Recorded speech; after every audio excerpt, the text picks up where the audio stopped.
What's up, everybody? Today is a very special day because we're in our third week of this series that we've been in that's been called Friendzone, where we're talking all about friendships. But today, we are going to talk about something really cool, and that is relationships, which explains why I have this special guest here today.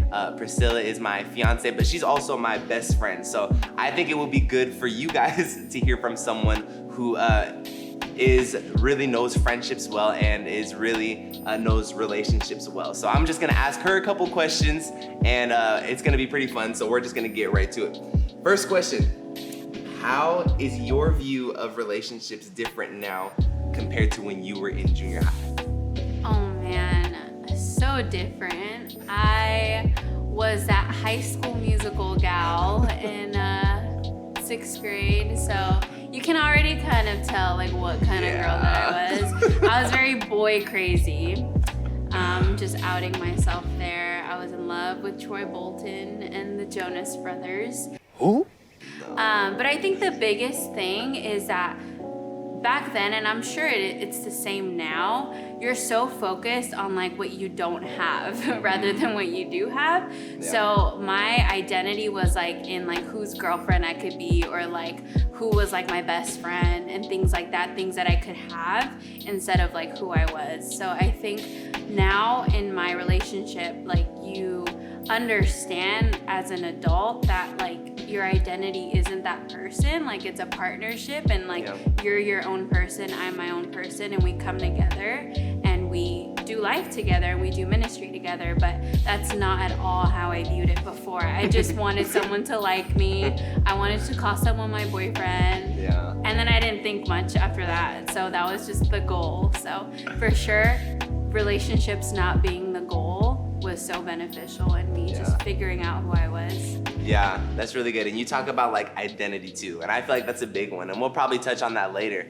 But the thing with identity is it goes along with this word called contentment, which is just being okay with who you are. And I feel like for me, when I was in middle school, I was like in the same boat. I was like, I just want to have someone, then I'll feel okay about myself, then like I'll be better. But just being okay with being who you are and who God created you is huge. So I love how you talked about that. All right, so question 2. What do I need to know before I get in a relationship? Oh man, no, I needed to know a lot of things. I think number 1, just know that you're never gonna be like fully ready. I feel like who we are in our humanity, we're just trying really hard to like be ready for the next thing, like whatever that looks like, not even a relationship. But I think for me, I was putting so much pressure, like, oh, like this isn't right in my life yet, or like I don't look this way, or like I'm not like her, like I want to be like that couple. So I think taking the stress off of like what it looks like, and just going into it knowing that like God has called you two to be together.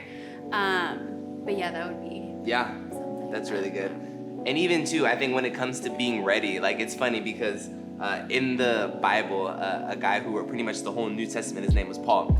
He actually thanked God that he wasn't married, because he was like, now that I'm not married, I have so much time to do all these great things. So I think sometimes we could almost treat it like our whole life is just wanting to get to this point to where we're ready, to where we could be in that relationship. But meanwhile, we're already ready for where God has us to be, you know, and it's there for a reason. So I think it's cool how you just talk about how we're never going to be perfect. We're never going to get to that point, but it's still important to do everything that we can to be as ready as we can be for when the person comes along. So that's really good. Question 3, what should I look for in someone I want to be in a relationship with? That's a big question. And I think too, like my middle school self, or even my high school self, I had such a long list. Like it was pages and pages in my journal. What were some of those things that were on your list? No. But I think too, I was just so focused on like things I think I wanted, like, or like traits I wanted in someone, rather than like seeing like who they were and like more character things. So I think at the end of it, like pretty much right before we met, I really had just committed to 2 things. I was like, all right, God, like I don't ask for much.